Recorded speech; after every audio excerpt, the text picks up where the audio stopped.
તું અને હું પતિ પત્ની હતા. તું માં બની ગઈ અને હું પિતા રહી ગયો. તે ઘર સંભાળ્યું અને મેં કમાણી. તું માના હાથનું ભોજન બની ગઈ અને હું ફક્ત કમાવાવાળો પિતા રહી ગયો.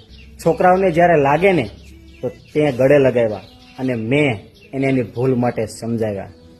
તું ગળે લગાવી અને મમતાની મૂર્તિ બની ગઈ અને હું ફક્ત જ્ઞાન આપવાવાળો પિતા રહી ગયો. અને છોકરાઓ જ્યારે ભૂલ કરે ને ત્યારે તેનો પક્ષ લઈ તું અન્ડરસ્ટેન્ડિંગ મોમ બની ગઈ. અને પપ્પા કાંઈ સમજતા જ નથી વાળા, હું ફક્ત પિતા રહી ગયો. પપ્પા ખીજાશે, નારાજ થઈ જશે એવું કહીને તું બાળકોની બેસ્ટ ફ્રેન્ડ બની ગઈ અને હું ફક્ત ગુસ્સો કરવાવાળો પિતા રહી ગયો.